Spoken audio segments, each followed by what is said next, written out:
Hello everyone, good evening. मैं शरद यादव एक बार फिर से आप सभी का स्वागत है आपके अपने यूट्यूब चैनल ग्लैंस एकेडमी पर। दोस्तों, इस सीरीज में हम लोग कवर कर रहे थे आपके मेंस ओरिएंटेड अप्रोचेस नोट्स को, जो कि पूरे हैंड रिटन नोट्स हैं, उसकी हम लोग क्लास कर रहे थे, जिसमें ऑलरेडी ज्योग्राफी के 6 से 7 लेक्चर हो चुके हैं, जिसमें हम लोग वर्ल्ड ज्योग्राफी को कवर कर रहे थे। और उसी के साथ मैंने इकोनॉमिक्स को भी शुरू किया था। तो इंडियन इकोनॉमिक्स के अंतर्गत 2 लेक्चर हो चुके थे और आज हमारा 3rd लेक्चर हुआ। हालांकि 2 दिन से लास्ट में क्लास नहीं आ पा रही थी, क्योंकि जब तक इलेक्शन नहीं हो पाएगा, इलेक्शन 26 अप्रैल को है हमारे यहाँ, तो उसमें मेरी ड्यूटीज है, ट्रेनिंग पड़ती है बीच बीच में, तो बहुत सारे काम होते हैं जिसकी वजह से नहीं हो पा रहा था क्लास रेगुलर। लेकिन अभी कोशिश रहेगी कि पूरी क्लासेस रेगुलर रहें। और इस तरीके के हम लोग जो हैंड रिटन नोट्स कवर कर रहे हैं, इसमें आप देखोगे कि लगभग ये 300 पेजेस के नोट्स हैं, जो आपका मॉडल आंसर भी इसी में सारा कंप्लीट कराएगा, सिलेबस के ओरिएंटेड, जिसमें आपका यूपीएससी का सिलेबस भी है, यूपी पीसीएस सिलेबस है, और अदर स्टेट्स के भी जो आपके इकोनॉमिक्स ओरिएंटेड जीएस के पेपर में आता है, वो सारा का सारा है, जिसमें प्रीलिम्स और मेंस सारी चीजें कवर की गई हैं। तो इसमें हम लोगों ने लास्ट क्लास में ये सारी चीजें पढ़ ली थी, आप लोग देख पा रहे होंगे। आरबीआई के बारे में हमने पढ़ा था और आरबीआई के कार्यों को भी पढ़ लिया था। लेकिन यहां पर अगर हम बात करेंगे कि आरबीआई की जो मौद्रिक नीति आती है, यानी कि जिसको हम लोग कहते हैं मॉनेटरी पॉलिसी, तो इसको हमने होल्ड किया था, जिसमें हमने कार्य के रूप में, सेंट्रल बैंक के रूप में क्या क्या कार्य करता है आरबीआई, और डेवलपमेंट के रूप में क्या क्या कार्य करता है, ये दोनों देख लिए थे। लेकिन आज हम शुरू करेंगे एमपीसी को, मॉनेटरी पॉलिसी जो कमेटी है या मॉनेटरी पॉलिसी जो काम करती है, इस पर हम विचार करें। और इसी तरीके के ये पूरे हैंड रिटन नोट्स हैं, जिसकी क्लासेस रेगुलर आएंगी, आपको सारे सब्जेक्ट्स मिलेंगे, जिसमें हिस्ट्री कंप्लीट मिलेगी, साइंस कंप्लीट होगी, ज्योग्राफी होगी, और इकोनॉमिक्स चली रही है, फिर इंडियन सोसाइटी हो गई, सिक्योरिटी हो गई, इंटरनल सिक्योरिटी, डिजास्टर, ये सारी चीजें हम लोग कवर करेंगे, जिसमें लगभग 4 to 5 मंथ लगेगा। जो आपके 2024 में अगर आप एस्पिरेंट हैं या 2025 के लिए तैयारी कर रहे हैं, तो ये सबसे बेस्ट नोट्स रहेंगे। और आप इसकी पीडीएफ को भी परचेस कर सकते हो। वीडियो के नीचे दिए गए एक व्हाट्सअप नंबर पर आप मैसेज करोगे, वहां से हमारी टीम आपसे कॉन्टैक्ट कर लेगी। हर प्रकार के नोट्स वहां पे आपको मिल जाएंगे, पेड रहेंगे, जो कि प्राइसेस बहुत ही कम रखे गए। या फिर डिस्प्ले पे आपको एक नंबर में नोट कर रहा हूं, इसको आप नोट डाउन कर सकते हैं या स्क्रीनशॉट ले लेना, क्लास के बाद आप इस पे मैसेज कर सकते हो। तो चलिए शुरू करते हैं। आज हम देखते हैं मॉनेटरी पॉलिसी को। चैनल पे पहली बार हो तो फॉलो कर लेना, और डिस्क्रिप्शन बॉक्स में एक टेलीग्राम चैनल का लिंक दिया गया है, उसे भी ज्वाइन कर लेना, क्योंकि वहां पे बहुत सारी अपडेट्स आपको मिलती रहती है, पीडीएफ मिलती रहती है, डिस्कशन ग्रुप भी होता रहता है। तो सबसे पहले आपको समझना होगा कि मौद्रिक नीति, मौद्रिक नीति का मतलब क्या होता है? एक ऐसी नीति जो मुद्रा से संबंधित हो। किससे संबंधित हो? मुद्रा से संबंधित हो। अब यहां पर बात आती है कि जो मॉनेटरी पॉलिसी है, यानी मौद्रिक नीति है, ये कौन जारी करता है? तो भाई मुद्रा का जो पॉलिसी बनाती है, यानी कि मनी के बारे में जो पॉलिसी बनाती है, वो कौन बनाती है? आरबीआई बनाती है। इसलिए आरबीआई ही मॉनेटरी पॉलिसी से संबंधित सारे कार्यों को देखती है, और जिसमें इसी को कहा था मॉनेटरी पॉलिसी। सबसे इंपॉर्टेंट चीज क्या होती है कि मौद्रिक नीति में क्या होता है? मैंने 2 वर्ड का यूज किया था दोस्तों, एक था लिक्विडिटी और एक था एसेट। लिक्विडिटी और एसेट के बारे में मैंने आपसे डिस्कस किया था लास्ट क्लास में। यहां पर देखोगे कि मुद्रा के प्रवाह को नियंत्रित करना, जो कि किसका काम होगा? आरबीआई का काम होगा, जो कि एक केंद्रीय बैंक है। और आपके पास जितनी भी करेंसी है, आप उस पर देखोगे भारत सरकार की मोहर नहीं होगी, बल्कि रिजर्व बैंक ऑफ इंडिया की मोहर होगी। साथ में रिजर्व बैंक ऑफ इंडिया के जो गवर्नर होते हैं, उनके साइन आपको देखने को मिलते हैं। जैसे प्रेजेंट करेंसी जो देखोगे आप शक्तिकांत दास जी के, उस पर साइन देखने को मिलेंगे। इट मीन्स कि क्या समझ में आता है कि जो मुद्रा का प्रवाह होता है, यानी कि कितनी करेंसी आपके मार्केट में होनी चाहिए। मार्केट का मतलब अर्थव्यवस्था में होनी चाहिए, आपकी जेब में हो, पड़ोसी की जेब में हो, सरकार के पास हो, बैंकों के पास हो, लोन के रूप में हो, एफडी के रूप में हो, किसी भी रूप में आपके पास करेंसी है, तो ये प्रवाह को नियंत्रित किया जाता है, कंट्रोल करती है आरबीआई इसी मॉनेटरी पॉलिसी के द्वारा। अगर आपकी जेब में पैसा ज्यादा है, तो आप डिमांड ज्यादा करोगे मार्केट में, और जब मार्केट में डिमांड ज्यादा होगी, लेकिन उतनी एवरेज में उतनी मात्रा सप्लाई नहीं हो पाएगी, तो चीजों की कीमतें बढ़ने लगेंगी। और चीजों की कीमतें बढ़ने से क्या होगा? हमें देखने को मिलता है कि महंगाई बढ़ जाती है। और महंगाई बढ़ जाती है, इसलिए महंगाई को कंट्रोल करने के लिए, नियंत्रित करने के लिए, पहले मुद्रा के प्रवाह, यानी कि मनी की जो लिक्विडिटी है, उसके फ्लो को कंट्रोल करना पड़ता है। और दूसरा इसमें इंपॉर्टेंट सेगमेंट होता है कि जो ब्याज रेट होती है, साख होती है, मुद्रा स्फीति दर को नियंत्रित करते हुए मुद्रा की आपूर्ति को भी नियंत्रित किया जाता है। ये इसके मौद्रिक नीति के मतलब काम होते हैं। कैसे?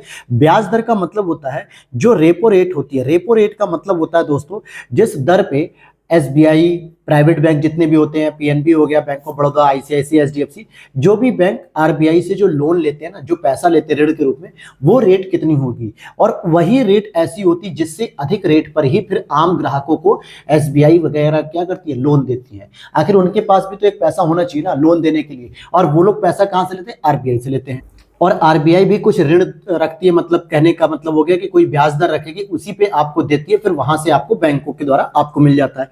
तो ये हो गया। और मुद्रास्फीति दर यानी कि जो इन्फ्लेशन रेट है, जो सामान्यतः 4+-2 होता है, इसका मतलब हो गया कि या तो माइनस मतलब 2 से लेकर 6 तक आप जा सकते हो महंगाई में, और अगर आप इससे ज्यादा जा रहे हो, कम जा रहे हो, तो इसका मतलब है कि ज्यादा खराब स्थिति। लेकिन आपको पता है कि पिछले 1 सालों में कई बार ऐसे 1 से 2 महीनों का आंकड़ा जब जारी करती थी आरबीआई, तो पता चलता था कि महंगाई आपकी 9% तक जा रही है, 8% तक जा रही है, जबकि जाना कितना चाहिए था, 2 से 6 के बीच में। 4+-2 का तो ये मतलब हो गया कि 4 में से अगर आप 2 घटाते भी हो तो 2 बचेगा, या 2 जोड़ोगे तो 6 बचेगा। इसके बीच में एक मानक होना चाहिए महंगाई का, लेकिन महंगाई लगातार बढ़ रही है, और ऐसे में मुद्रा की आपूर्ति यानी कि मनी को जो है कि मार्केट में आने से रोकना ही मौद्रिक नीति का काम होता है। दूसरा, केंद्रीय बैंक द्वारा राजकोषीय नीति के साथ तालमेल बनाना और ग्रोथ रेट बढ़ाना। अब समझना कि सरकार के लिए क्या होती है, राजकोषीय नीति होती है, और साथ में मौद्रिक नीति किसके लिए होती है, आरबीआई के लिए। सरकार क्या करती है कि राजनीतिक कारणों से और साथ में समाज का कल्याण करने की वजह से बहुत सारे जो है कि ऐसी योजनाएं चलाती हैं जिसमें सरकार लोगों को पैसा देती है। अब पैसा डायरेक्ट नहीं देती, लेकिन अब जैसे मान लो पीएम किसान सम्मान निधि योजना चल रही है, जिसमें प्रत्येक 3 महीने पे 2-2 हजार रुपए की किस्त आती है, 6 हजार रुपए तक टोटल। और उज्ज्वला गैस योजना देख लो, जिसमें डीबीटी का 200-300 रुपए रिटर्न होकर आता है, बाकी सस्ते में गैस मिल जाती है उन्हें।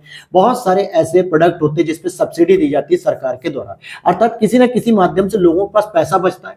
सरकारी शिक्षा जो है कि दी जाती है, गवर्नमेंट स्कूल में कोई फीस नहीं लगती, तो जो फीस प्राइवेट में देनी पड़ती वो पैसा उनके पास बच रहा है। तो ऐसी स्थिति में राजकोषीय नीति के माध्यम से बहुत सारी ऐसी योजनाएं चलाई जाती हैं। कन्या सुमंगला योजना के अंतर्गत 15,000 रुपए तक का होता है। तो सरकार क्या कर रही है, मार्केट में सभी को पैसा देने का काम कर रही है। जब सबकी जेब में पैसा आ जाएगा, बहुत अधिक पैसा हो जाएगा, तो लोग अपनी रिक्वायरमेंट पूरा करने के लिए मार्केट में हर एक वस्तु का डिमांड करेंगे। और वस्तु में क्या हो रही है, कुछ लिमिटेड कंपनियां हैं मार्केट में जो उसकी सप्लाई कर पा रही हैं। तो जेब में आपके पैसा भी है, और आपके पड़ोसी के पास भी पैसा, आपके दोस्त के पास भी पैसा है, लेकिन खरीद सामान जो है वो एक ही है। उसको कौन खरीद पाएगा, जो अधिक पेमेंट करेगा। अधिक पेमेंट मतलब जो महंगा पेमेंट करेगा। इसके साथ साथ ग्रोथ रेट को भी देखना पड़ता है। अच्छा, दूसरी चीज, अगर ये लगातार राजकोषीय नीति में अगर पैसा सरकार ज्यादा मार्केट में रख रही है, तो कहीं ना कहीं क्या बढ़ेगी, महंगाई बढ़ जाएगी, और इन्फ्लेशन को कंट्रोल करने का काम आरबीआई का होता है। लेकिन ग्रोथ रेट यानी कि जीडीपी की बात होती है, जो देश की जीडीपी समृद्धि दर बढ़नी चाहिए, वो सरकार के लिए जरूरी होती है। तो सरकार ग्रोथ रेट पे फोकस करती है, और आरबीआई महंगाई पे। तो महंगाई और ग्रोथ रेट यानी महंगाई भी बहुत अधिक ना हो, और देश की आर्थिक समृद्धि भी लगातार बढ़ती हुई जाए। जैसे वर्तमान में 7% के आसपास ग्रोथ रेट चल रही है, लेकिन महंगाई अगर आप देखोगे तो लगभग 8% के आसपास चली, यानी महंगाई ज्यादा है। तो महंगाई को कम करना भी तो इसी का काम होता है।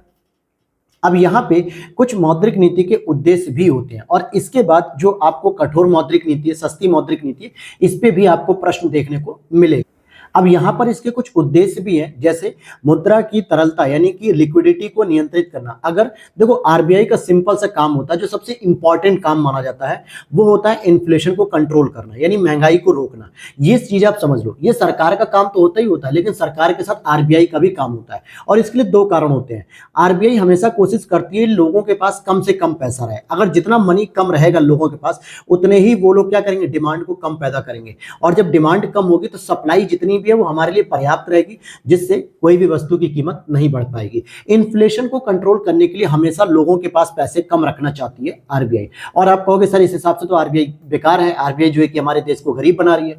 ऐसा नहीं दोस्तों, गरीब नहीं बना रही, लेकिन हर एक उस व्यक्ति तक जो है कि हर वस्तु की पहुंच सुनिश्चित करती है जो गरीब व्यक्ति भी होते हैं। अगर मान लो मैं कह रहा हूं कि 10 में से 5 लोग ऐसे हैं, या मतलब 8 लोग ऐसे हैं जो बहुत अमीर हैं, ठीक है, उनके पास जो है कि खूब सारा पैसा है, तो वो हर एक चीज खरीद ले रहे हैं, लेकिन उन्हीं की वजह से मार्केट में जो कंपनियां सामान बेचती हैं वो महंगा करके बेचती हैं। तो वो जो 2 लोग बच गए, 10 में से 2 लोग, उनके पास इतना पैसा नहीं है, वो कहां से खरीदेंगे, उनका भी तो जीवन सोचना है ना। अगर हम उन 8 लोगों के पास भी पैसा कम कर दें, तो वो लोग डिमांड कम करेंगे, तो कंपनी भी प्राइस लिस्ट क्या करेगी, डाउन कर देगी हर चीज की, ताकि वो गरीब व्यक्ति भी खरीद सके। तो इसीलिए कीमत की स्थिरता का मतलब हो गया इन्फ्लेशन को कंट्रोल करना, आर्थिक संतुलन भी बनाना, और विनियमन भी स्थिरता। अब यहाँ पे कीमत स्थिरता का मतलब क्या हो गया कि किसी भी चीज की जब कीमत बढ़ जाती है तो महंगी हो जाती है, किसी भी चीज की कीमत रुकी रहती है तो महंगी नहीं होती है। ग्रोथ और इन्फ्लेशन के बीच में सामंजस्य बनाना। अब ग्रोथ कौन बढ़ाता है भाई? ये तो गवर्नमेंट बढ़ाती है, ये तो संस्था बढ़ाती है। और इन्फ्लेशन को कौन कंट्रोल करता है? तो आरबीआई कंट्रोल करती है। तो इन दोनों को मिला के आगे लेकर चलना होता है। साथ में प्रोडक्शन को भी प्रोत्साहन करना होता है। प्रोडक्शन कब प्रोत्साहन होगा? जब इन्वेस्टमेंट बढ़ेगा। और इन्वेस्टमेंट कैसे बढ़ेगा? जब लोग बचत करेंगे। और लोग बचत कब करेंगे? जब लोगों के पास अच्छे रोजगार होंगे और उनके पास अच्छी इनकम होगी। तो बहुत सारी चीजें आपकी एक दूसरे के साथ लिंक होती है, इसलिए आपको ये चीजें समझनी पड़ती हैं। अब यहां पर बात आती है कि कठोर मौद्रिक नीति और सस्ती मौद्रिक नीति। मौद्रिक नीति का मतलब होता है कि जो आरबीआई जो लोन देती है एसबीआई को, पीएनबी को, आईसीआईसी को, एक्सिस बैंक को, एचडीएफसी को, अलग अलग बैंकों को जो लोन देती है, अगर वो सस्ता देगी तो मार्केट में भी सस्ता होगा, अगर वो महंगा देगी तो मार्केट में भी महंगा मिलेगा। समझने के लिए आपको मैं एक डायग्राम बना देता हूं।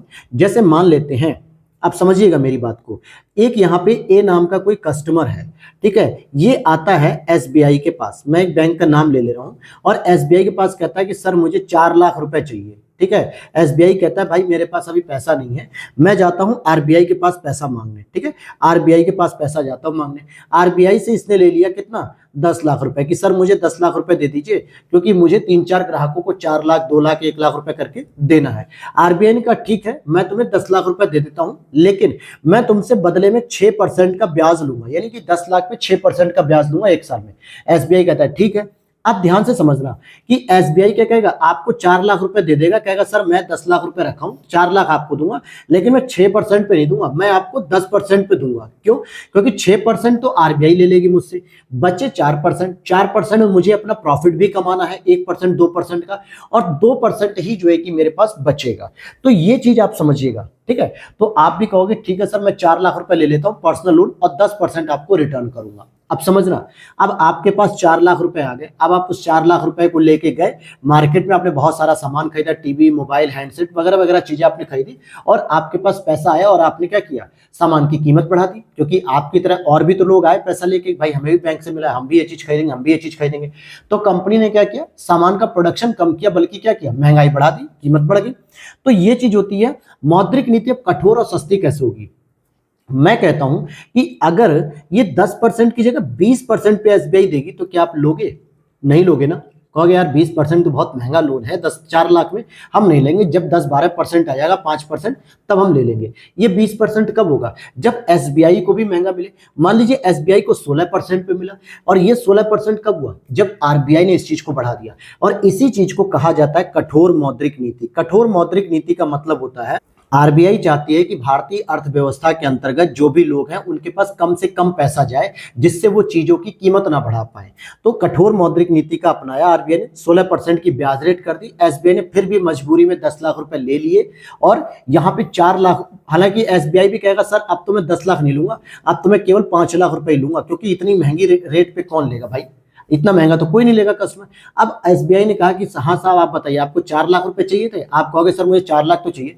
एसबीआई ने कह दिया भैया मैं 20% पे दूंगा, 16% पे तो मैं आरबीआई से लेके आया हूँ। तो आप कहोगे नहीं नहीं सर हम इतना महंगा नहीं लेंगे, जाने दीजिए हम पैसा नहीं लेंगे। तो आपको जो 4 लाख रुपए लेने थे, अब आपने क्या किया? 1 भी रुपया नहीं लिया। ऐसे क्या हो गया? जीरो हो गया। आपके पास कोई सामान के लिए पैसा है ही नहीं। आप अपने घर गए, आपकी वाइफ ने पूछा कि हाँ जी लाओ मेरा 1 लाख का आईफोन, तो आपने क्या कहा? अरे साहब बैंक में बहुत महंगाई है, बैंक बहुत महंगा लोन दे रहा था, मैंने पैसे नहीं लिए, आपका आईफोन में जब सस्ता होगा तब दिला दूंगा। तो क्या आईफोन की कीमत बढ़ेगी? आप कहोगे नहीं, क्योंकि खरीदने वाले लोग ही कम हो गए, क्योंकि उनके पास पैसा ही कम हो गया। यही कठोर मौद्रिक नीति होती है। दूसरी कंडीशन क्या होती है? देखो पहले ये चीजें समझ लो जो मैं आपको बताना चाह रहा हूं, फिर आपको आगे की चीजें समझनी आसान हो जाएगी।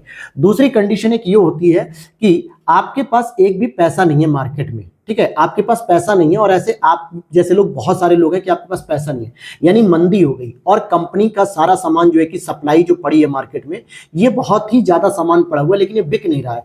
क्यों नहीं बिक रहा है? क्योंकि डिमांड नहीं है। डिमांड क्यों नहीं? क्योंकि भाई आपके पास पैसा ही नहीं है। तो आप गए एसबीआई के पास, और एसबीआई ने कहा कि ठीक है सर मैं आरबीआई से पैसा लेके आता हूं। तो आरबीआई से आप पैसा लेने गए, और आरबीआई ने कहा कि समाज में, दुनिया में, मतलब सॉरी भारत में, अर्थव्यवस्था में बहुत सारी मंदी पड़ी हुई है, क्योंकि कोई सामान बिक ही नहीं रहा है, कोई व्यक्ति खरीद ही नहीं रहा है। क्यों नहीं खरीद रहा है? उसके पास पैसे नहीं है सर। तो आरबीआई ने कहा ठीक है तुम मुझसे 3% के ब्याज पे लेके जाओ, जाओ 50 लाख रुपए लेके जाओ। एसबीआई को 50 लाख मिल गए। एसबीआई आया आपके पास, कहा कि भैया मैं आपको 7% रेट पे दे दूंगा। कितने? 5 लाख रुपए। अगर आपको चाहिए 1 लाख रुपए चाहिए, 2 लाख रुपए चाहिए, जो भी, 7% पे दूंगा। 3% आरबीआई ले लेगा, 4% मेरा प्रॉफिट हो गया। आपने कहा झट से कि हाँ हाँ सर बिल्कुल दीजिए, क्योंकि 16% पे मैं नहीं ले पा रहा था, 20% पे नहीं ले पा रहा था, 10% पे भी मैं नहीं ले पा रहा था, लेकिन 7% पे मैं ले लूंगा। मैं 1 लाख रुपए पे 7,000 रुपए आपको पेमेंट कर दूंगा, यानी मुझे 1 लाख रुपए दे दो या 5 लाख रुपए दे दो। इससे क्या समझ में है कि आरबीआई ने सस्ती मौद्रिक नीति रखी, जिसमें रेट बहुत कम रखा, जिससे एसबीआई ने पैसा ज्यादा ले लिया, क्योंकि एसबीआई को भी तो पेमेंट करना होता है। उसने 10 लाख की जगह 50 लाख रुपए ले लिया, और उस 50 लाख में से कई सारे लोगों को 2 लाख, 5 लाख, 10 लाख, 15 लाख करके बांट दिया कि सस्ते लोन मिल रहा है, जल्दी जल्दी ले लो। और जब लोगों के पास पैसा आ गया तो वो लोग गए तुरंत जो है कि कंपनी का सामान खरीदना शुरू कर दिया, क्योंकि उन्होंने डिमांड बढ़ा दी, और ऐसे में जो कंपनी का सामान था वो बिकने लगा, और अर्थव्यवस्था से मंदी दूर हो गई। समझ में आ गया मंदी कैसे दूर हुई? तो मंदी का मतलब होता है, सिंपल सी बात है, कि जब डिमांड बिल्कुल ना हो अर्थव्यवस्था में और सप्लाई बहुत अधिक हो, यानी कि सामान की वस्तुएं तो बहुत अधिक हैं लेकिन उसको कोई खरीदने वाला नहीं है। और दूसरा, ये तो हो गया मंदी, ठीक है। इस ऐसी स्थिति में क्या करोगे? डिमांड क्रिएट करोगे ना, डिमांड को बढ़ाओगे, और डिमांड कब बढ़ेगी? जब उसके पास पैसा आएगा। दूसरा एक होता है इन्फ्लेशन। इन्फ्लेशन कब होती है? जब लोगों के पास पैसा बहुत है, वो डिमांड बहुत कर रहे हैं, लेकिन कंपनी की जो सप्लाई है, वस्तुओं की कीमत, मतलब वस्तुएं या तो वो बहुत कम है या वो कांस्टेंट है, स्थिर है। तो ऐसे में क्या होता है? इसकी कीमत बढ़ जाती है। तो वो कब बढ़ी? जब आपके पास पैसा अधिक है।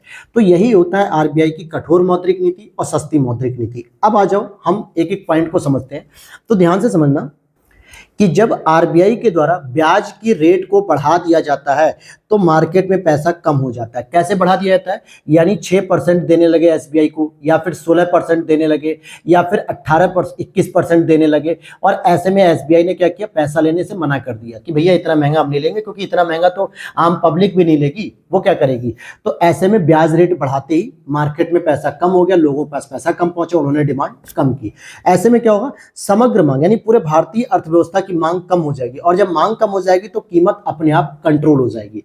टमाटर और प्याज की कीमत अचानक से क्यों बढ़ जाती है? लोगों की डिमांड तो रहती है, लेकिन इसके पीछे एक और फैक्टर होता है जो मैं आपको बताऊंगा, जिसको बॉटल नेक कहते हैं, इन्फ्लेशन, जो कि बहुत सारा सामान को दबा के रख दिया जाता है कि जब लोगों के पास सामान नहीं रहेगा तब हम मार्केट में उतारेंगे। तो ये चीज होगी कि डिमांड तो लगातार बढ़ रही है और महंगाई बढ़ जाएगी। वहीं पे अब इससे प्रभाव क्या होगा ये भी समझ लो भाई। ग्रोथ पर विपरीत प्रभाव पड़ेगा, क्योंकि जब लिक्विडिटी मार्केट में कम होगी तो प्रोडक्शन भी हतोत्साहित होगा। आप तो केवल लोन लेने गए थे अपने खर्चे के लिए। बहुत सारी कंपनियां ऐसी भी तो होती है जो बैंकों से जाती है, 50 लाख, 60 लाख, 1 करोड़, 5 करोड़ का लोन लेके आती है, और वो लोन लेके क्या करती है? वो प्रोडक्शन को तो बढ़ाती है। प्रोडक्शन बढ़ता तो एम्प्लॉयमेंट बढ़ता है, जिससे ग्रोथ भी बढ़ती है। लेकिन उन्हें भी तो लोन महंगा मिल रहा है, उन्हें भी तो भाई 20%, 12%, 15% पे मिल रहा है।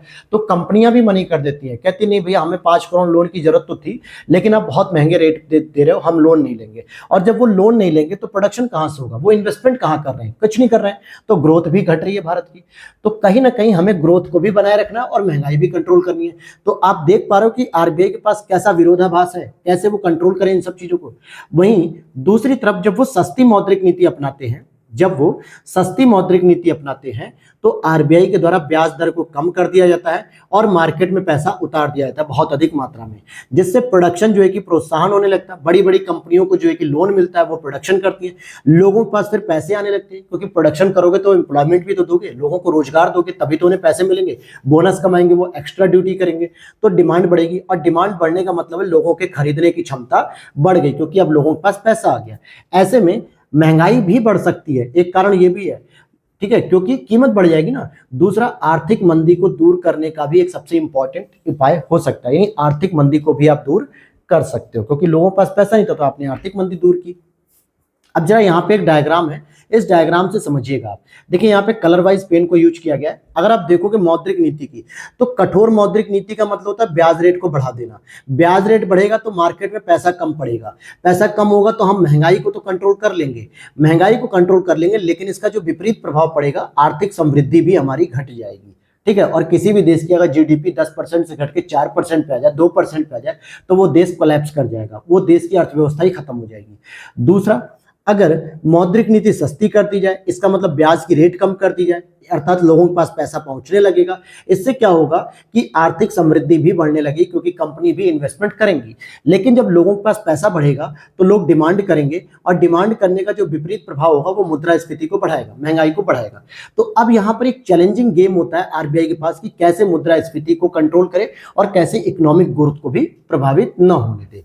तो ये थी आपकी मौद्रिक नीति के बारे में जानकारी। अभी आपको और भी चीजें मिलती रहेंगी, लेकिन यहाँ पे एक छोटा सा टर्म्स आता है सिक्योरिटी। कई बार आप सिक्योरिटी शब्द को सुनते हो और अभी इसकी जरूरत भी पड़ेगी आगे, इसलिए मैंने इसको सिक्योरिटी को यहाँ पे लिखा है। सिक्योरिटी को हिंदी में कहते हैं प्रतिभूति।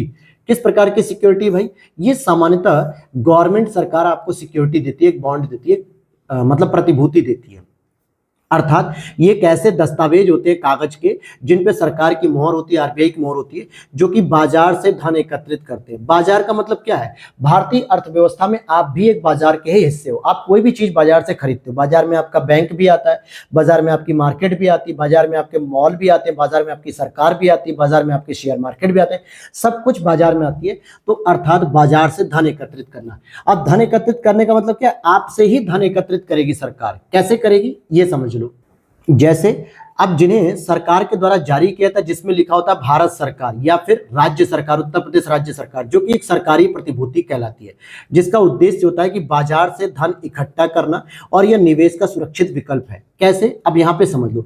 मान लेते हैं भारत सरकार को कुछ पैसे की जरूरत है, 10-15 करोड़ रुपए की। उसने क्या किया, एक प्रिंटिंग प्रेस में गए और वहां पे इस तरीके के एक सिक्योरिटी को छपवाया, और यहाँ पे लिख दिया इंडियन गवर्नमेंट। क्या लिख दिया? Indian government. और इसके ऊपर लिख दिया कि भाई ये जो प्रतिभूति है ये आपकी 50,000 रुपए की है, 50K लिख दिया मान लेते हैं। और उसे क्या किया, बैंकों में जारी कर दिया आरबीआई के माध्यम से। आरबीआई के माध्यम से बैंकों में पहुंचा दिया, एसबीआई में, पीएनबी में, बैंक ऑफ बड़ौदा में, आईसीआईसीआई में, जगह जगह आप गए बैंक में पैसा जमा करने, क्योंकि आपने कोई अपनी प्रॉपर्टी बेची या कुछ भी किया, आपके पास 80,000 रुपए थे। ठीक है, 80,000 रुपए आपके पास थे। आप बैंक में जाते हो, बैंक वालों से कहते हो सर मुझे 80,000 रुपए जमा करने हैं, इसमें कुछ प्रॉफिट हो सकता है कि नहीं, आप कोई ऐसी पॉलिसी बता दो। तो बैंक तुरंत कहती है कि हाँ हाँ, इस समय भारत सरकार ने एक सिक्योरिटी जारी की है, जिसका नाम मान लीजिए हरित सिक्योरिटी है, ग्रीन बॉन्ड हो गया, कुछ भी लिख सकते हैं, या एजुकेशन सिक्योरिटी। ये 50,000 रुपए की है, और इसको 1 साल बाद आपको 60,000 रुपए मिलेगा। इस पे कितना मिलेगा? 1 साल बाद 60,000 रुपए। आपने 80,000 में से 60,000 दे दिए, और ये कागज अपने घर लेके चले आए। ध्यान देना, ये कागज या बॉन्ड अपने घर लेके चले आए। अब आपने ये 60,000 रुपए किसको दिए? बैंक को दिए। बैंक क्या करेगा? इस कागज के जो भी पैसे मिलेंगे वो क्या करेगा? आरबीआई को पहुंचा देगा। आरबीआई क्या करेगी? उस पैसे को सरकार को दे देगी कि ये लीजिए सर, आपका एक गवर्नमेंट सिक्योरिटी बिक चुका है, इसको रमेश नाम के किसी व्यक्ति ने खरीदा है, 50,000 रुपए में खरीद लिया। सरकार ने क्या किया? पैसा इकट्ठा कर लिया कि नहीं कर लिया? सरकारी प्रतिभूति। और दूसरी चीज, ये सुरक्षित क्यों है? क्योंकि सरकार के किसी भी प्रोजेक्ट में आप पैसा लगाओगे, सरकार कितने भी घाटे में क्यों ना हो, 1 साल बाद आपको 60,000 रुपए देगी ही देगी। अर्थात आपका इसमें जोखिम नहीं है कि सरकार कल को मना करते मेरे पास तो पैसे ही नहीं भाई, मैं तो आपको 35,000 रुपए दे पाऊंगा। ये सारा काम प्राइवेट सेक्टर में होता है, शेयर मार्केट में होता है। सरकार को अगर आपने 50,000 के बदले 60,000 दिया है तो 60,000 देगी सरकार आपको। ये हो गया कि नहीं हो गया? Government security. तो उसने बाजार से कैसे पैसा इकट्ठा कर लिया? उसे जरूरत थी, ऐसे उसने लाखों लोगों को बेच दिए 50,000 के बॉन्ड बैंकों ने, और ऐसे क्या हुआ? सरकार को 50-60 करोड़ रुपए मिल गया, और वो अगली साल जो है कि रिटर्न कर देगी सबको 60,000 रुपए में, 70,000 रुपए में, जो भी। तो आपको इसके बदले क्या मिला? ऋण प्रतिभूति, इसे हम कह सकते हैं, और एक अंश प्रतिभूति भी कह सकते हैं। अर्थात जो सिक्योरिटी होती है वो 2 पैटर्न पे होती है, एक होती है डेट सिक्योरिटी और एक होती है शेयर सिक्योरिटी। आपने क्या खरीदी है? डेट सिक्योरिटी खरीदी, क्योंकि आप गवर्नमेंट पे हिस्सेदारी लेके क्या करोगे? अंश प्रतिभूति का क्या ही करोगे, क्योंकि जो ऋण प्रतिभूति होती है इसमें जो भी प्रॉफिट होना होता है वो आपको दिया जाता है। प्रायोरिटी इसमें प्रॉफिट होती है, मतलब 50,000 रुपए की जगह आपको 60,000 रुपए दिए जाएंगे, और एक आम नागरिक को पैसे से मतलब होता है। दूसरी होती है शेयर प्रतिभूति, यानी शेयर सिक्योरिटी, अर्थात हिस्सेदारी। आपने किसी कंपनी या सरकार के किसी एनजीओ वगैरह में आपने पैसा इन्वेस्ट किया, और उसके बदले उन्होंने कह दिया कि भाई जितना प्रतिशत प्रॉफिट होगा उतने हिस्सेदारी आपको मिलेगी। अगर नुकसान भी हुआ ना तो आपको नुकसान भी उठाना पड़ सकता है। तो आप कहोगे नहीं नहीं नहीं, मुझे तुम्हारे प्रतिभूति में शेयर नहीं चाहिए, मुझे केवल क्या चाहिए? डेट सिक्योरिटी, यानी प्रॉफिट चाहिए। भाई मुझे 50 का 60 चाहिए, 50 का 20,000 नहीं चाहिए, मुझे अपने प्रतिभूति में हिस्सा नहीं चाहिए तुम्हारे। तो ये रख लो। तो ये 2 प्रकार की होती है। ठीक है, अब यहां पर मैं बात करूं आपसे, अब यहाँ पर अगर मैं बात करूं तो मौद्रिक नीति के उपकरण, ये कई बार पूछा जाता है आरबीआई के उपकरणों के तहत कि भाई मौद्रिक नीति को कंट्रोल करने के लिए आरबीआई कौन कौन से उपकरण अपनाती है। मौद्रिक नीति का मतलब क्या होता है, अगर आप देखोगे दो प्रकार होते हैं। मैं यहाँ पे जरा पेन को चेंज कर लेता हूँ। एक होता है मात्रात्मक और एक होता है चयनात्मक। क्या होता है, एक होता है चयनात्मक और एक होता है मात्रात्मक। तो मौद्रिक नीति के उपकरण की अगर हम बात करें तो दो प्रकार के उपकरण होते हैं, एक मात्रात्मक और एक चयनात्मक। और यहां से प्रश्न कई बार बनते हैं, कैसे बनते हैं वो भी मैं बताऊंगा। देखिए मात्रात्मक का मतलब होता है कि कहीं ना कहीं जो मात्रा होती है पैसों की, करेंसी की जो मात्रा होती है उसको कंट्रोल करके या फिर उसको अधिक प्रवाहित करके ही आरबीआई मॉनेटरी पॉलिसी के टूल्स में यूज करती है। जैसे यहाँ पे आप अर्थ देख सकते हो कि मुद्रा की मात्रा को नियंत्रित करना। किसकी मात्रा को नियंत्रित कर रहे हैं, मुद्रा की, कि ताकि मार्केट में लिक्विडिटी जब कम रहेगी तो लोग डिमांड कम करेंगे, जिसकी वजह से क्या होगा, इन्फ्लेशन भी कम हो जाएगी, यानी महंगाई कम हो जाएगी। अब इसके लिए आरबीआई कई सारे पैटर्न को यूज करती है। एक होता है LAF, एक होता है VRR, एक होता है बैंक रेट, एक होता है OMO और एक होता है MSF रेट। ये 5 प्रकार के पैटर्न होते हैं जो मौद्रिक नीति के अंतर्गत आते हैं। आपने अक्सर न्यूज़पेपर में पढ़ा होगा कि भाई आज CRR इतना है, SLR की मात्रा इतनी है, या प्रोविजनिंग धनराशि लगती है, या बैंक रेट कितनी है, या ओपन मार्केट ऑपरेशन प्रतिभूति का क्या है। तो ये सारी चीजें आपको इसी के अंतर्गत देखने को मिलती है। या फिर रेपो रेट की बात करें कि रेपो रेट बढ़ गया या कम हो गया, ये सब चीज। तो लैफ का मतलब होता है लिक्विडिटी एडजस्टमेंट फैसिलिटी, जिसके अंतर्गत दो प्रकार के टूल्स आते हैं आरबीआई के पास। एक होता है रेपो रेट और एक होता है रिवर्स रेपो रेट, ठीक है। दूसरा होता है VRR यानी कि वेरिएबल रिवर्स मतलब रिजर्व रेशियो, जिसमें एक होता है CRR अर्थात कैश रेशियो रिजर्व और एक होता है SLR, ठीक है, स्टेचुरी लिक्विडिटी रिजर्व। तीसरा होता है बैंक रेट, चौथा होता है ओपन मार्केट ऑपरेशन, पांचवा होता है MSF rate, marginal standing facility rate. अब इसको एक एक करके मैं आपको समझाना चाहूंगा ताकि आप चीजों को समझते चलो। कैसे समझोगे आप, सबसे पहले हम बात करेंगे LAF लिक्विडिटी एडजस्टमेंट फैसिलिटी के अंतर्गत, जिसमें रेपो रेट आएगी और रिवर्स रेपो रेट आएगी, ठीक है। अब यहां पर अगर आप देखोगे कि हम यहाँ पे लैफ की बात कर रहे हैं, लिक्विडिटी एडजस्टमेंट फैसिलिटी, जिसका मतलब होता है तरलता सुविधा समायोजन, यानी कि जो तरलता है, जो लिक्विडिटी है। मैंने आपको कल की क्लास में बताया था कि लिक्विडिटी का मतलब आपको क्या समझना है। हमेशा आपको लिक्विडिटी जहां भी दिखे इकोनॉमिक्स के टर्म्स में, अगर आप न्यूज़पेपर भी पढ़ रहे हो तो उसका मतलब ही होता है मनी, यानी कि पैसे की बात कर रहा है, वो करेंसी की बात कर रहा है, उसको कंट्रोल करना है या उसको एक्सप्लोर करना है, ये सारी चीजें होती हैं।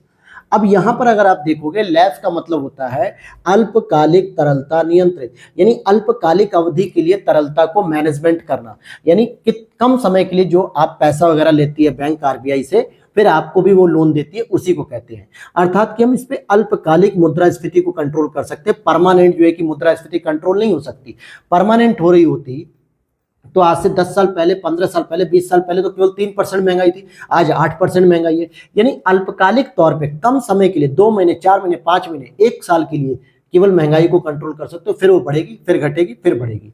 तो इसमें दो टूल्स आते हैं लिक्विडिटी एडजस्टमेंट फैसिलिटी में, जो आपको याद रखना और जहां से प्रश्न पूछा जाता है। जैसे रेपो रेट हो गया, एक रेपो रेट हो गया, और एक हो गया रिवर्स रेपो रेट। क्या हो गया, रिवर्स रेपो रेट। अब जरा इन दोनों को आप समझ लो, बहुत ही ध्यान से समझना, क्योंकि ये जो डायग्राम आपके सामने दिख रहा है ना, यहीं से आप देखोगे UPSC, UP PCS, RO exams ने प्रीलिम्स में, मेंस में प्रश्न पूछा है, स्पेशली प्रीलिम्स में पूछा है, क्योंकि इसके पैटर्न को ध्यान में रख के पूछा गया है।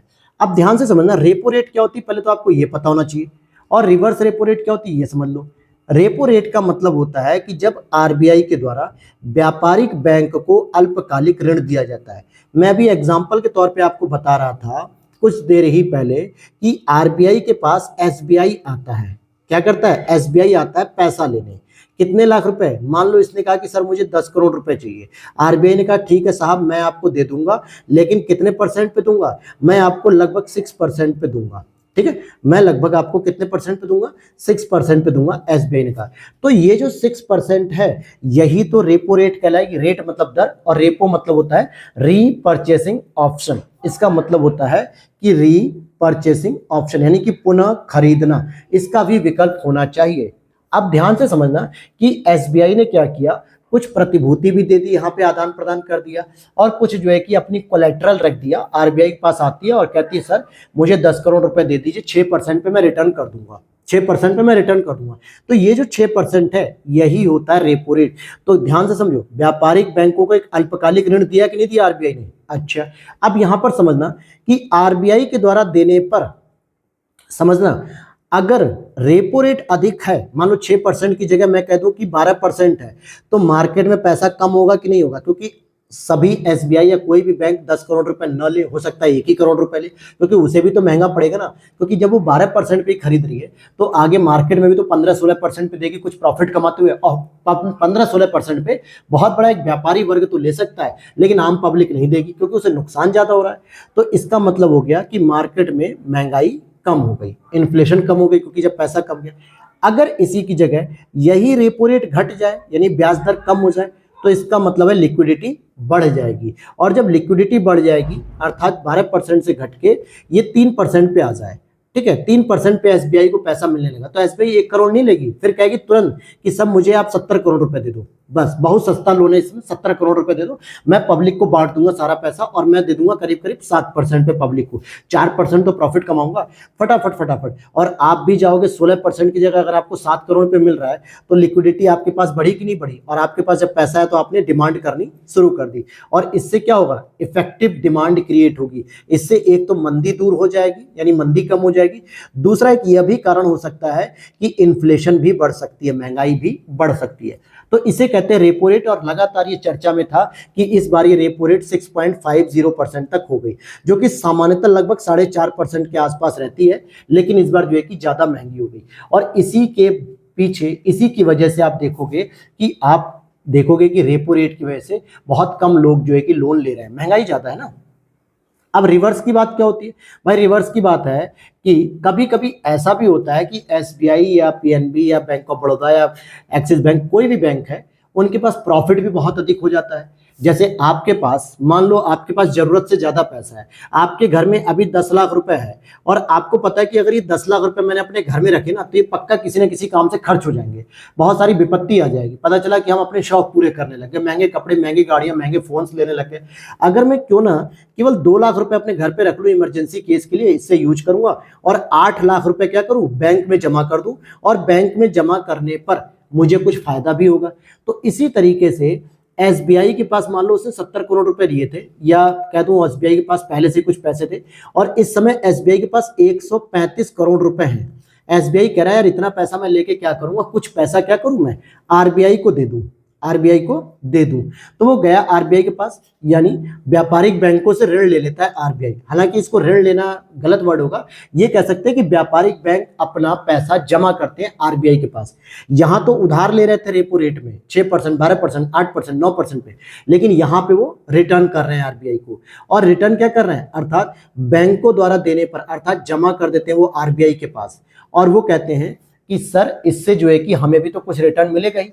और मैं अगर कहूं कि, ध्यान से समझना, देखो ये सारे पॉइंट देखो दोस्तों, कोई नहीं बताएगा आपको यूट्यूब पे, बहुत आसानी से मैं आपको क्लियर कर रहा हूं, क्योंकि ये वो बेसिक फैक्टर है ना, कि अगर आप बेसिक चीजों को नहीं कवर करोगे ढंग से, तो फिर आप कितना भी कर लो, आप रटते रह जाओगे हर चीज को। और मैं यूपीएससी की जो टेस्ट सीरीज शुरू की थी मैंने, पॉलिटी की हो गई थी, 2 दिन नहीं हो पाई थी, आज शाम को फिर मिलेगी सेकंड पेपर की। आप देखोगे उसमें कि ये चीज बहुत इंपॉर्टेंट होती है, कि आपको बेसिक जब नॉलेज हो जाती है ना, तो आपको समझ में आती है। तो चलिए टॉपिक पे दोबारा आते हैं, और इसकी पीडीएफ भी आप परचेस कर सकते हो डिस्क्रिप्शन बॉक्स में जो नंबर दिया गया वहां से, ठीक है। तो दोबारा आते हैं टॉपिक पे। यहाँ पे देख लिया हमने कि एसबीआई के पास 135 करोड़ रुपए है। अब यहाँ पर एसबीआई चाहता है कि मैं आरबीआई के पास अगर पैसा जमा करूं, तो कम से कम मुझे रिटर्न जो मिले 135 करोड़। जैसे आप भी बैंक में जाओगे 8 लाख रुपए जमा करोगे, तो उस पर चाहोगे ना 10%, 12% का ब्याज मिल जाए, प्रॉफिट में आ जाऊं मैं। तो एसबीआई भी सोचता है कि चलो यार मुझे कुछ नहीं तो कम से कम 5% का रिटर्न तो मिल ही जाना चाहिए।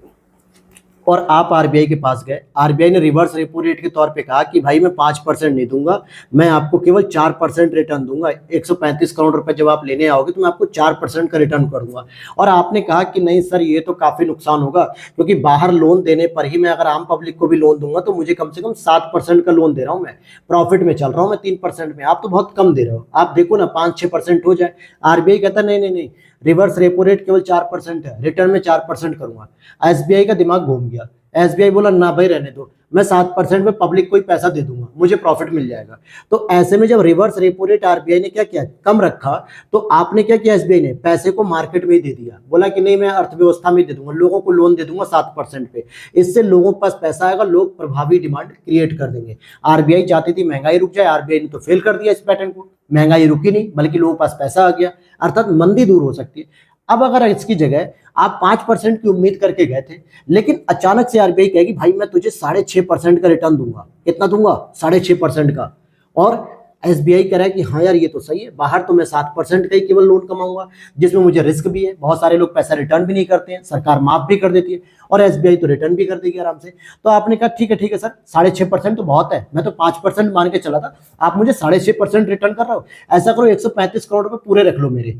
रिवर्स रेपो रेट बढ़ गई दोस्तों, 4 से बढ़ के 6.5 हो गया, तो क्या आप मार्केट में पैसा दोगे, आप कहोगे नहीं सर आरबीआई के पास रिटर्न करेंगे। ऐसे में आपने आरबीआई को सारा पैसा दिया तो मार्केट में पैसा कम हो गया, लिक्विडिटी कम हो गई, अर्थात लोगों के पास पैसा कम पहुंचा तो इन्फ्लेशन कंट्रोल हो गई, यानी महंगाई कम हो गई। इसका मतलब है कि आरबीआई जो अतिरिक्त लिक्विडिटी होती है बाजारों में, बैंकों में, इसका अवशोषण भी कर देती है। कैसे अवशोषण करेगी, जब रिवर्स रेपो रेट रिटर्न होगी, यानी प्रॉफिट ज्यादा देगी। तो क्लियर हो गया ये बात। अब यहाँ पे एक टूल तो आपने ये देख लिया, देखो सिंपल सी बात समझो कि आपको पैसा आरबीआई से नहीं मिलता है, आपको पैसा बैंकों से मिलता है, और बैंकों के पास अगर पैसा ज्यादा होगा तो नो डाउट आपके पास भी पैसा पहुंचेगा ही पहुंचेगा। आप लोन लोगे, अपना जमा रखोगे, जो भी प्रॉफिट कमाओगे आपके पास पैसा पहुंचेगा।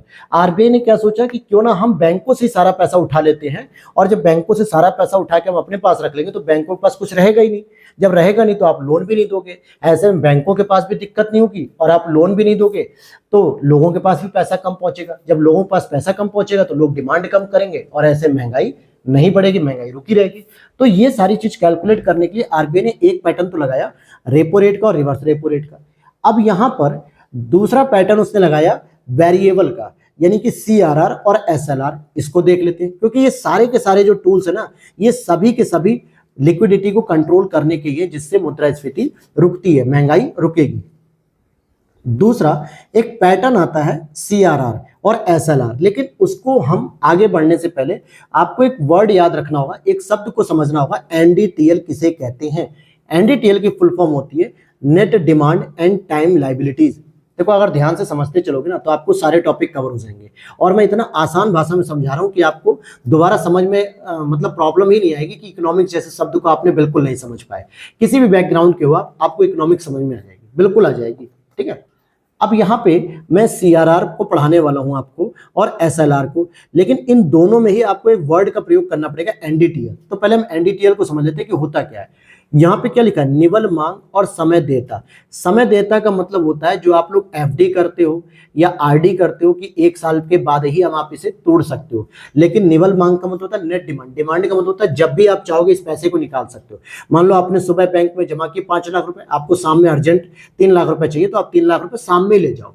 लेकिन अगर आपने एफडी कर दी 5 लाख रुपए की, तो 1 साल से पहले आप उसे तोड़ नहीं सकते हो। अगर 1 साल से पहले आप तोड़ोगे तो उसमें कुछ आपको भुगतान भी करना पड़ेगा, यानी आपको पेनल्टी देनी पड़ेगी। तो यहां पर आप देखो एनडीटीएल की बात करें तो बैंक का मुख्य काम क्या है, डिपॉजिट यानी जमा करना और लोगों को ऋण देना। बैंक के दो ही तो काम है, आपके पैसे को जमा भी करती है और आपको जरूरत पड़ने पर ऋण भी देती है। जमा कितने प्रकार से होती है, 2 प्रकार से। आप या तो बैंक में जाते हो तो अपने सेविंग अकाउंट या करंट अकाउंट में पैसा जमा कर देते हो कि लो भाई मेरे 5 लाख रुपए जमा कर लो, लो भाई मेरे को 4 लाख रुपए जमा कर लो। बैंक वाला भी फटाफट रसीद दे देता है और आपके पासबुक में चढ़ा देता है कि आपके खाते में 5 लाख रुपए आ गया। क्लियर है ये बात। लेकिन अगर हम बात करें, ठीक है, अगर हम बात करें कि टाइम डिपॉजिट की, आप टाइम डिपॉजिट भी तो करते हो। आप कहोगे कि सर मैं ऐसा करता हूं कि यार इस 10 लाख रुपए पे कुछ प्रॉफिट भी कमाना चाहता हूं, मैं 1 साल के लिए इस पैसे को जमा करता हूं, 2 साल के लिए जमा करता हूं, जिसपे मुझे कुछ प्रॉफिट भी हो जाएगा 5-6% का, 7% का। टाइम डिपॉजिट में 2 प्रकार की होती है, एक एफडी होती है फिक्स डिपॉजिट जो साल में एक बार जमा करनी होती है, और आरडी होती है रिकरिंग डिपॉजिट जो समय समय पे जमा करनी पड़ती है हर महीने में। जैसे मान लो आपने 10,000 रुपए की एक एफडी मतलब आरडी खुलवा दी, तो आप क्या करोगे, हर महीने आपको 10,000 रुपए जमा करोगे। इससे क्या होगा, 1,20,000 रुपए आपके पास जमा हो जाएंगे बैंकों के पास, और उसमें कुछ प्रॉफिट भी मिलेगा। ये तो हो गया हर महीने के लिए। और एफडी में क्या है कि आप डायरेक्ट गए और आपने क्या किया कि सर 1 लाख रुपए लीजिए और मेरा 1 साल के लिए जमा कर दिए डायरेक्ट, मैं हर महीने पैसा नहीं दूंगा, ठीक है। तो ये भी आपका पैसा हो गया टाइम डिपॉजिट, जो टाइम कंप्लीट होने पर ही आप पैसा ले सकते हो। और एक डिमांड डिपॉजिट जो जब भी ले लो, तो इसको हम डीएल भी कह देंगे, डिमांड लायबिलिटी, लायबिलिटी क्यों कह रहा हूं, क्योंकि आपने जो पैसा दे दिया बैंक के पास, तो ये उसकी जिम्मेदारी हो गई कि वो आपके पैसे को बचाए रखे। आप जरूरत पड़ने पे पैसा अपना वापस भी तो लोगे। तो लायबिलिटी किसे कहते हैं? जैसे मान लीजिए कि मैंने आपके पास अपनी एक बाइक की चाबी गिरवी रख दी, मतलब सुरक्षित रखने के लिए, भाई मेरी बाइक की चाबी संभाल के रखना, खो ना जाए, मैं 1 हफ्ते बाद आऊंगा तो आपसे चाबी ले लूंगा। तो ये आपकी लायबिलिटी है, आपकी जिम्मेदारी है कि हाँ सर की चाबी संभाल के रखनी है, कहीं खो ना जाए, कोई बच्चा उस चाबी को चुरा ना ले, कोई गाड़ी ना उठा ले जाए। ये लायबिलिटी है ना। तो आपने पैसा जमा किया बैंकों के पास, चाहे वो एफडी आरडी के रूप में या डिमांड डिपॉजिट के रूप में, तो ये बैंक की लायबिलिटी हो गई, इसलिए इसको डिमांड लायबिलिटी और टाइम लायबिलिटी कहते हैं। इतनी बात क्लियर होगी। और इन दोनों प्रकार की लायबिलिटी को मिला लिया जाए तो gross demand and time liability हो गई, यानी कि जीडीटीएल इसको हम कहते हैं।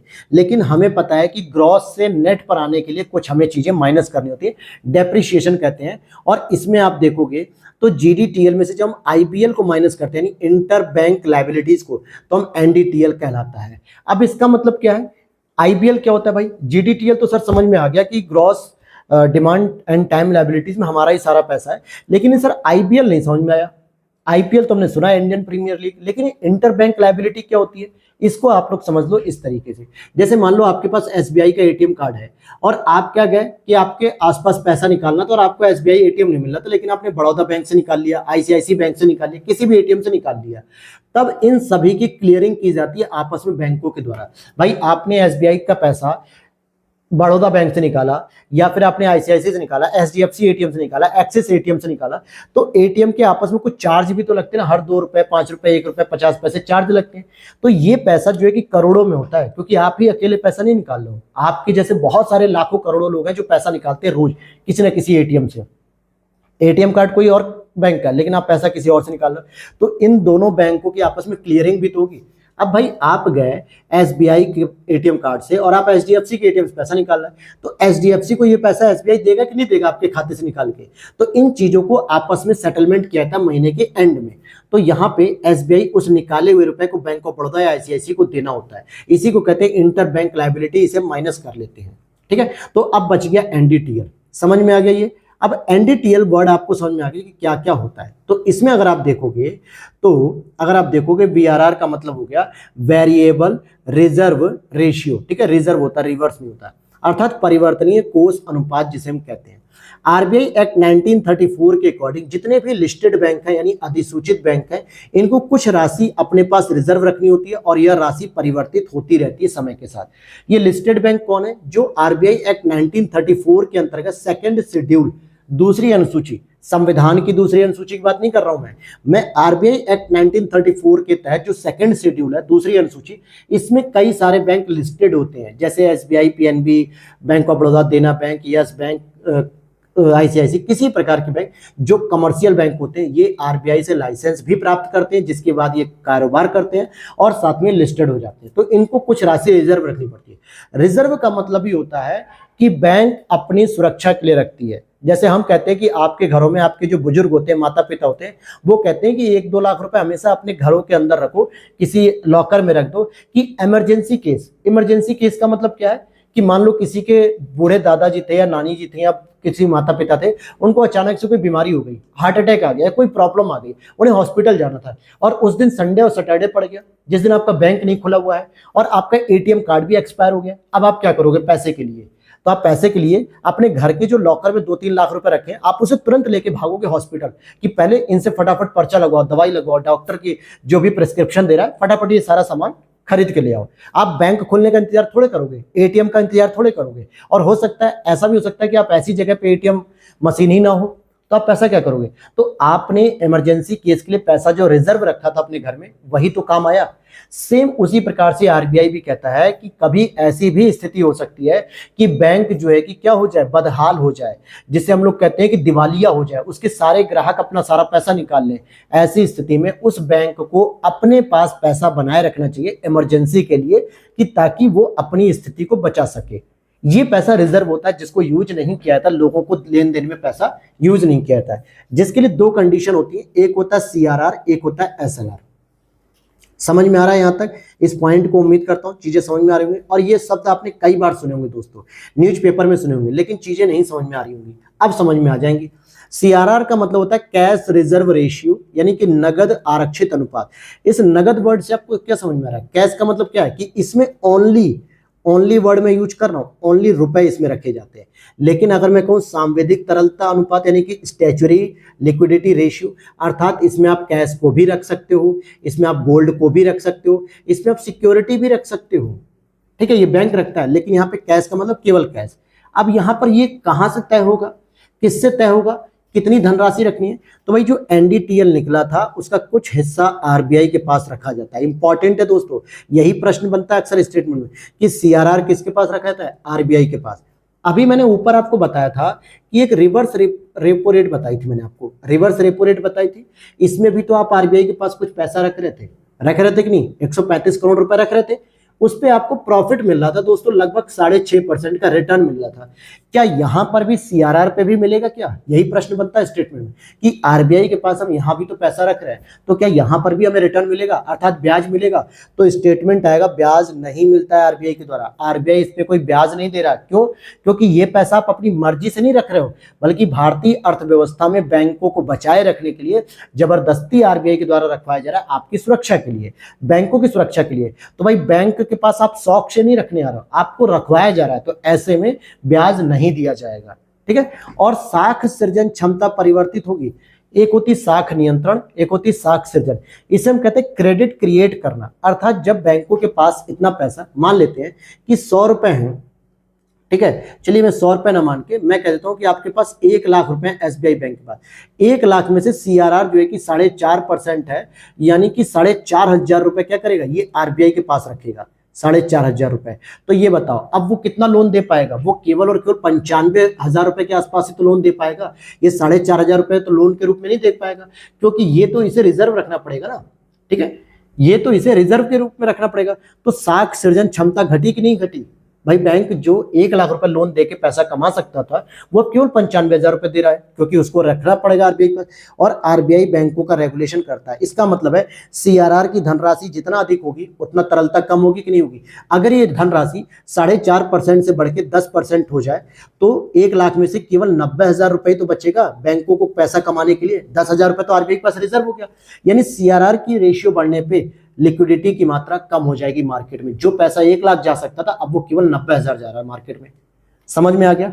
और एक चीज ये भी ध्यान रखना कि प्रत्येक बैंक का सीआरआर या एनडीटीएल अलग अलग हो सकता है, लेकिन सीआरआर का प्रतिशत धनराशि सेम होगा, क्योंकि आरबीआई तय करता है। मैं कहता हूं कि एक बैंक ए है, एक बैंक बी है, और एनडीटीएल में मान लीजिए इसके पास केवल 4 करोड़ रुपए जमा हुए और इसके पास हो गए करीब करीब 8 करोड़ रुपए, 8 नहीं, मैं 7 करोड़ रुपए कर देता हूं। तो बताओ एनडीटीएल का परसेंटेज तो इस पे भी सेम लग रहा है, 4.5%, इस पे भी सेम लग रहा है, लेकिन क्या 7 करोड़ का मान लेते हैं एग्जाम्पल के तौर पे कि इसके पास करीब करीब 16 लाख रुपए आया। ठीक है, 16 लाख रुपए इसे जमा करना था, क्या इसका भी 16 लाख आएगा? आप निकाल लो, 4 करोड़ का 4.5%, हो सकता है इसका केवल 2 लाख रुपए ही आएगा। तो धनराशि देखो अलग अलग है, लेकिन प्रतिशत एक जैसा है। इसीलिए मैंने कहा कि हर बैंकों का सीआरआर और एनडीटीएल अलग अलग होगा, लेकिन सीआरआर की जो परसेंटेज है 4.5%, ये सभी बैंकों पे एक समान लगेगी। तो इससे क्या समझ में आया कि सीआरआर के अधिक होने से मार्केट में पैसा कम पहुंचेगा और इस पे ब्याज नहीं मिलता है। यही प्रश्न बनता है स्टेटमेंट में। दूसरा एसएलआर देख लो। अब एसएलआर में अगर मैं बात करूं, इसमें बस इतना अंतर होता है कि एनडीटीएल का जो कुछ हिस्सा होता है बैंकों को अपने पास स्वयं रखना पड़ता है, इसे आरबीआई को नहीं देना पड़ता है। जब आरबीआई को नहीं दे रहा तो ये किस रूप में रख सकता है? कैश के रूप में रख सकता है, गोल्ड के रूप में रख सकता है, सिक्योरिटीज के रूप में रख सकता है, और जब सिक्योरिटीज के रूप में रख रहा है तो बैंक को ब्याज भी तो मिलेगा इस पे। तो इसीलिए पूछा जाता है कि क्या सीआरआर पर ब्याज मिलता है? हम कहते हैं नहीं मिलता है। क्या एसएलआर पे ब्याज मिलता है? हम कहते हैं हाँ बिल्कुल मिलता है। ये सारे पीवाईक्यू जब मैं आपको कराऊंगा ना यूपीएससी के, तो ये सारे प्रश्न आपको वहां देखने को मिलेंगे। तो प्रीलिम्स में भी आता है और मेंस में भी।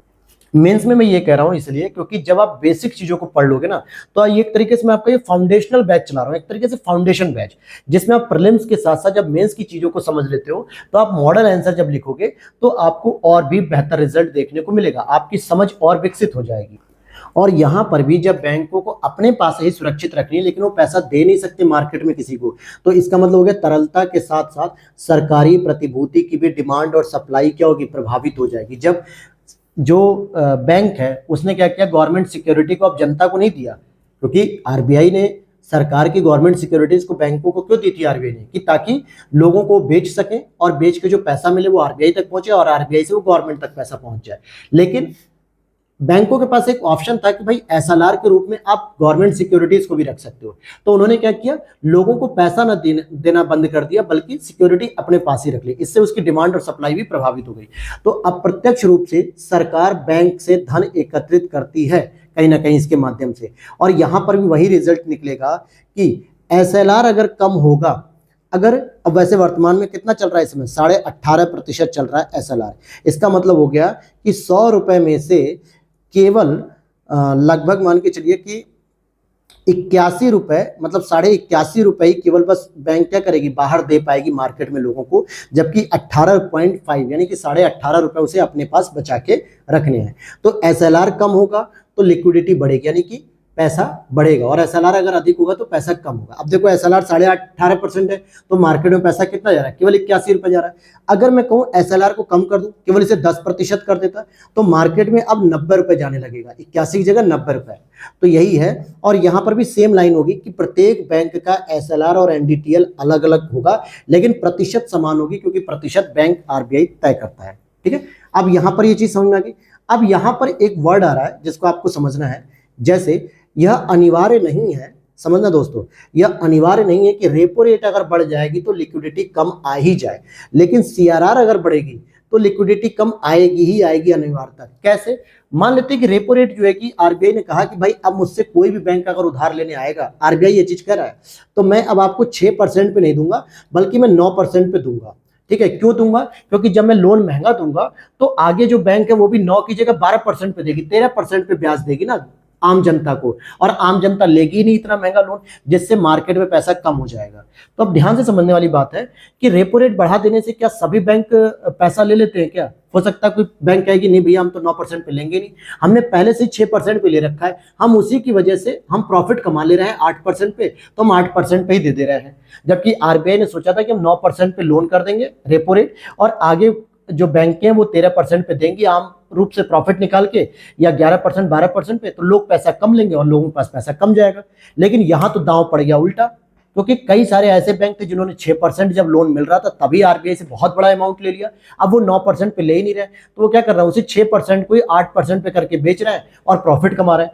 तो भी तो लोगों के पास पैसा पहुंच ही रहा है ना, तो लिक्विडिटी कम हुई क्या? नहीं हुई, और ऐसा जरूरी नहीं था, यही तो लिखा है। लेकिन अगर मैं कहूं कि सीआरआर बढ़ेगा तो लिक्विडिटी कम होगी अनिवार्य रूप से, क्योंकि ये बाउंडेशन होती है कि अगर इस 4% की रेट को अगर एसबीआई ने कह दिया भाई 7% तक सीआरआर रखना है, अगर आप नहीं रखोगे तो आपके ऊपर पेनल्टी लगेगी, फिर भी नहीं मानोगे तो जैसे पेटीएम का हाल हुआ, पेटीएम बैंक जो है कि समाप्त कर दिया गया, लाइसेंस रद्द हो गया, ऐसे ही उन बैंकों का भी लाइसेंस रद्द हो सकता है, और बैंक अपनी जान बचाने के लिए 7% ही करना शुरू कर देंगे। और ऐसे में क्या होगा कि बैंकों के पास 100 में से 7 रुपए निकालने पड़ेंगे आरबीआई के लिए, और केवल 93 रुपए बस आप ब्याज दे पाओगे, मतलब 93 रुपए आप मार्केट में दे पाओगे। तो घट गई कि नहीं घट गई लिक्विडिटी?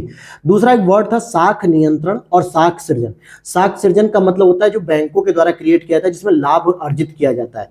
यानी आप जो 1000 रुपए जो बैंकों में जमा करते हो ना दोस्तों, 1000 रुपए से बैंक अदर लोगों को पैसा दे दे के प्रॉफिट कमाता है ब्याज के तौर पर, तो ये साख सृजन करता है, क्रेडिट क्रिएट करता है। लेकिन साख नियंत्रण की बात करेंगे तो ये आरबीआई के द्वारा लगाया जाता है, जो कि मौद्रिक नीति को साख नियंत्रण नीति भी कहते हैं, यानी कि रेगुलेट करता है कि ताकि महंगाई न बढ़ सके।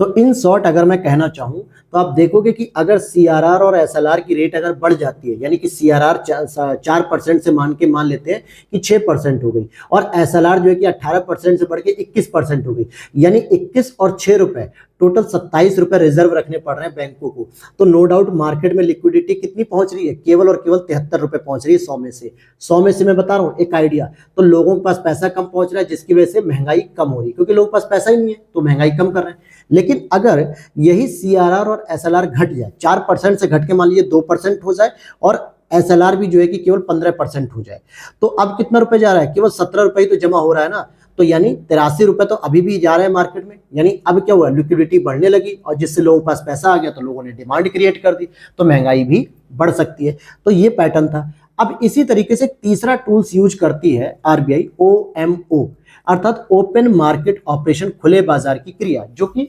गवर्नमेंट सिक्योरिटी को खरीदना और बेचना, यही चीज है, बस इसको समझ लो, क्योंकि ये जो कॉन्सेप्चुअल प्रश्न ना, यही आपको घुमा घुमा के प्रश्न पूछे जाते हैं। जैसे यहां लिख रहा है कि आरबीआई एक्ट 1934 के अकॉर्डिंग आरबीआई द्वारा गवर्नमेंट सिक्योरिटीज का क्रय और विक्रय किया जाता है। अगर आरबीआई इनको खरीदेगी तो पैसा मार्केट में आएगा, अगर इनको बेचेगी तो पैसा मार्केट में कम हो जाएगा। अर्थात ओपन मार्केट ऑपरेशन की मदद से भी लिक्विडिटी को नियंत्रित करती है। कैसे करेगी, मैं समझा देता हूं आपको। देखिए, आप लोग समझने के लिए बस तैयार रहिए। मैं जिस तरीके से समझाना चाह रहा हूं ऐसा आप समझ लेंगे तो बिल्कुल मजा आ जाएगा आपको कॉन्सेप्ट सुनने में। मान लेते हैं कि आरबीआई के पास 10 सिक्योरिटी बॉन्ड्स है, ठीक है, 10 सिक्योरिटी बॉन्ड्स है, या वो खरीदना चाह रही है। चलो, अब मान लेते हैं कि आरबीआई क्या कर रही है कि खरीदना चाह रही है। किससे खरीदेगी? आम पब्लिक से खरीदेगी, बैंकों से खरीदेगी, जो सिक्योरिटीज बैंकों में। तो जब बैंकों से उसने खरीदा तो भाई बैंकों को बदले में क्या देगी? पैसा ही तो देगी। मान लेते हैं कि बैंक से 10 सिक्योरिटी उसने खरीदी आरबीआई ने, और कहा कि भाई कितने रुपए हुए? तो एसबीआई ने कहा भैया 1000 रुपए हुए। तो आरबीआई ने 1000 रुपए दे दिए, और बैंक उसे क्या करेगी? अपनी जेब में रखेगी। अब अचार डालेगी क्या? नहीं, वो क्या करेगी? उसे 1000 रुपए को मार्केट में दे देगी, लोगों को दे देगी लोन के रूप में, ले जाओ ले जाओ ले जाओ, मेरे पास बहुत पैसा आ गया।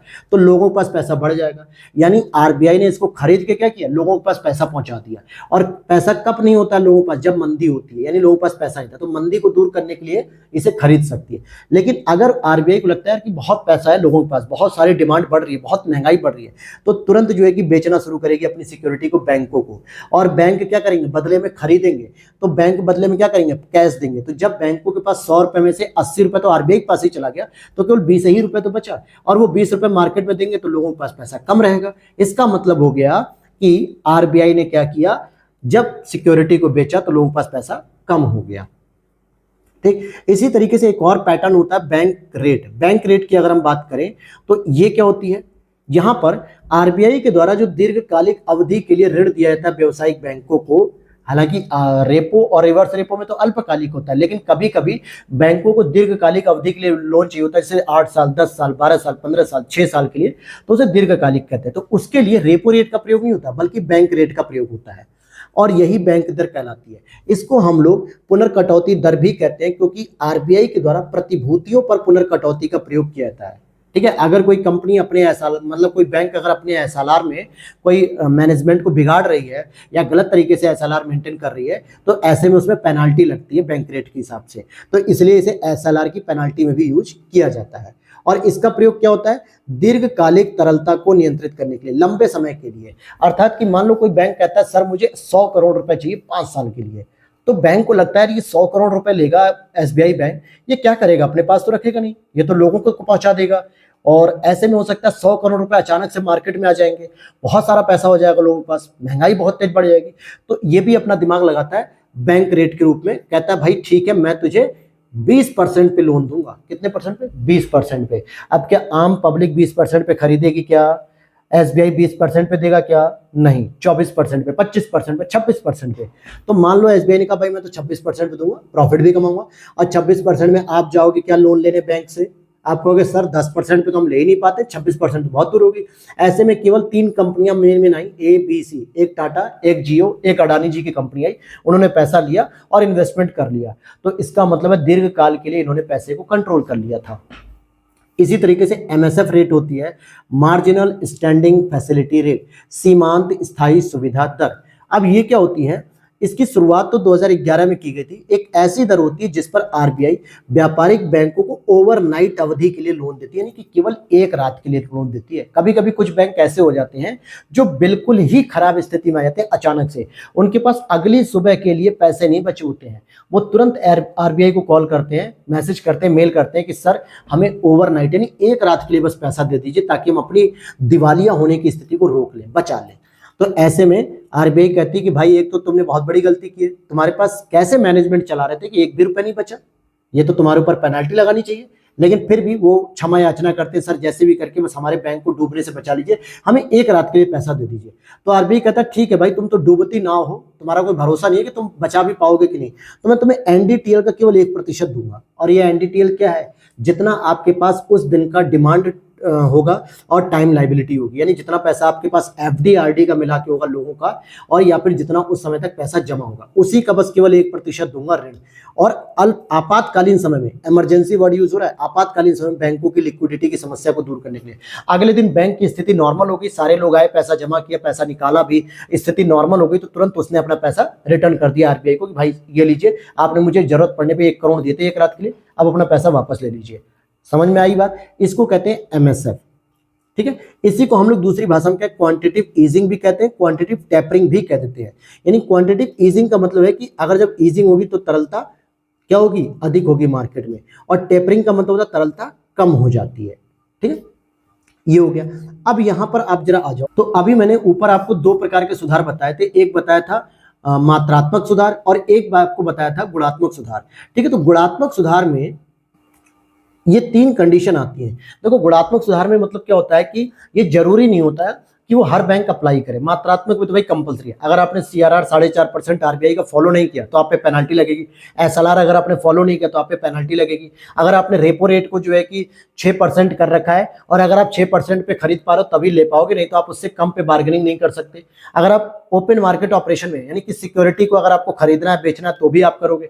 तो यहाँ पे मात्रात्मक में तो क्या होता है, बाध्यकारी हो जाता है और इन्फ्लेशन को कंट्रोल कर पाती है। लेकिन गुणात्मक में क्या होता है, 3 पैटर्न आते हैं, जिसमें गुणात्मक में आरबीआई केवल बस उम्मीद करती है कि बैंक भी ऐसा काम करे, लेकिन सामान्यतः बैंक अपनी सुविधा अनुसार काम करती है, जरूरत पड़ने पे वो कम करती है, जरूरत पड़ने पे वो बढ़ा देती है।